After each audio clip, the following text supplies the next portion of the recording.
Most people believe the damage from keeping a secret comes from the effort of hiding it. They're wrong. The real cost has almost nothing to do with the moments you spend concealing the truth from others. This is a topic with no easy answers, where the path to personal peace can cause communal devastation, and the smartest people disagree on where the moral lines are. Both keeping a secret and revealing it have consequences worth examining. Where do you stand? By the end of this, you might change your mind. The case for letting a secret out begins with its corrosive effect on the person keeping it.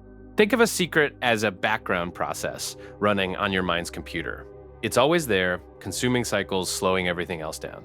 Researchers call this the preoccupation model of secrecy. The damage happens when you're alone thinking about it, ruminating on it, feeling the shame or fear or guilt associated with it. This is a private, silent battle, and it consumes an immense amount of cognitive energy.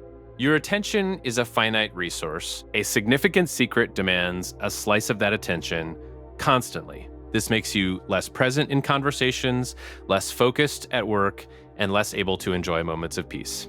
Your mind is always partly elsewhere.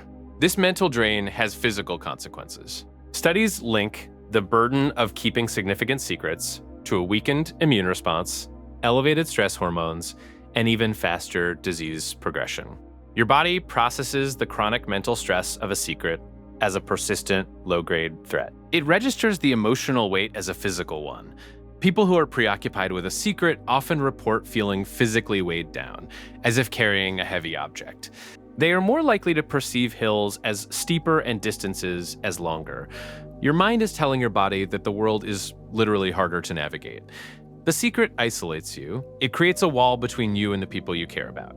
Every interaction becomes a performance, filtered through the lens of what you can and cannot say. You start to feel fraudulent, inauthentic. This feeling of being a faker is one of the most psychologically damaging aspects of secrecy. It hollows out your relationships from the inside, even if nothing on the surface has changed. You're in the room, but you're behind glass. That sounds convincing, but there's a problem.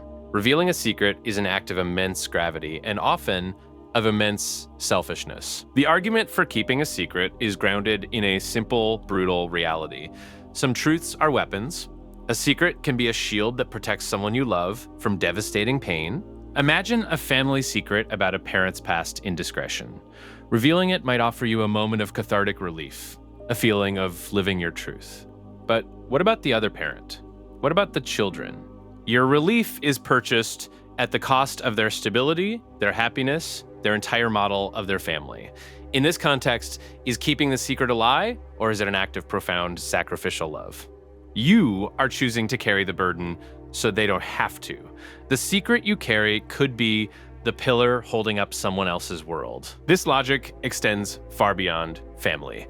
Think of a doctor who knows a patient's terminal diagnosis, but withholds it at the family's desperate request. Or a lawyer bound by confidentiality, protecting a client despite knowing their guilt. Think of a soldier who holds classified information that could prevent mass panic or protect national security. In these cases, the secret is a professional and ethical duty. The personal cost to the individual is secondary to the greater good, or at least the prevention of greater harm. Revealing the secret would be a betrayal, a catastrophic failure of responsibility. Your personal need for authenticity does not give you the right to detonate a bomb in other people's lives.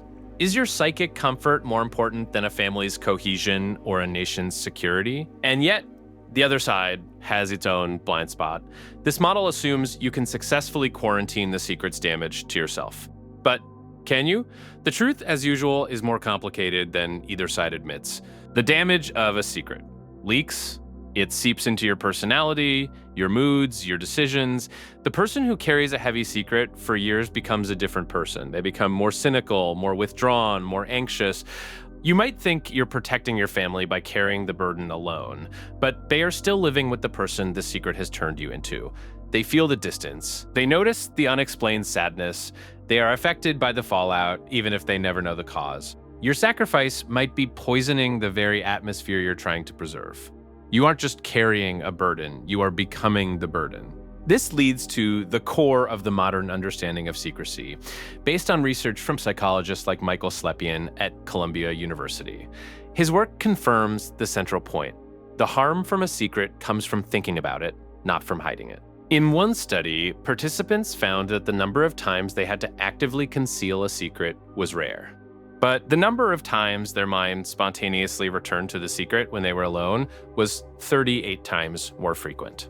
That is where the damage is done. In the lonely, repetitive loop of rumination, the secret hijacks your inner monologue. It becomes the gravitational center of your thoughts. So if the harm comes from rumination, the solution is to stop the rumination. But how? This reframes the entire debate. The choice is more complex than just keep it or tell everyone. It opens up a third path: strategic confession, finding a way to break the cycle of solitary thought without causing catastrophic social damage. This is the logic behind confiding in a therapist. A therapist is a professional secret keeper, a neutral party outside your social ecosystem. Speaking the secret aloud to them, putting the chaotic thoughts into structured sentences, breaks the spell of rumination. The act of sharing, even with one person who is bound to silence, can dramatically reduce the cognitive load. It proves that the secret can exist outside your own head and the world does not end. This can also be done by confiding in a trusted, discreet friend, or even anonymously on an online forum or a support group. The key is verbalization and external validation. The goal is to stop being alone with the thought. It provides many of the psychological benefits of confession without the social costs. You are lancing the wound in a controlled environment. But this path has its own deep philosophical problems. Are you truly resolving the issue, or are you just outsourcing the burden? By confiding in a therapist or a single friend, you might feel better. Your rumination might decrease. Your health might improve. But the fundamental inauthenticity in your primary relationships remains. You are still performing. You are still hiding a part of yourself from your partner, your family, your closest friends. This middle path can be seen as a sophisticated form of conflict avoidance. It treats the symptom, your personal distress, while leaving the underlying disease of inauthenticity untreated. It prioritizes your comfort over true, transparent connection. Critics would argue that this is a compromise that ultimately satisfies no one. It creates a new kind of secret, the secret of who you've confided in. And what about the person you confide in? You have now given them a piece of your burden. They have to carry the knowledge of your secret and the knowledge of your deception towards others.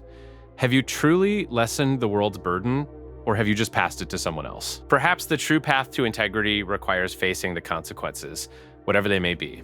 Perhaps authentic relationships are built on the courage to share the whole truth, especially when it's hard. Maybe the damage of revealing a secret is actually the necessary, painful process of recalibrating a relationship to a new, more honest reality, a fire that burns away the dead wood. Some relationships might not survive that fire, and maybe they shouldn't. This brings us to the fundamental value conflict at the heart of secrecy. It's a brutal trade-off between personal integrity and social harmony. On one side, there's the argument for radical authenticity. To live an honest life, you must be a whole, integrated person in all your relationships. A secret, by its nature, fractures you. It forces you to live a divided life, and this division is a moral and psychological wound that will never heal until it's closed. The pain of revealing the secret is simply the cost of living truthfully. On the other side, there's the argument for compassionate pragmatism. This view recognizes that human relationships are a delicate ecosystem built on 1,000 tiny unspoken agreements.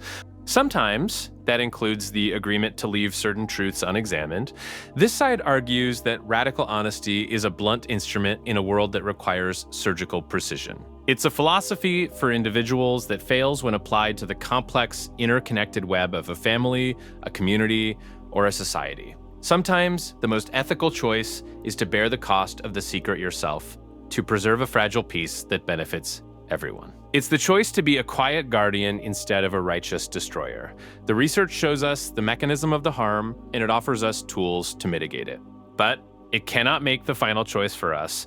It cannot tell you when protecting someone else's peace is more important than your own. It cannot calculate the point at which your own internal decay begins to harm others more than the truth ever could.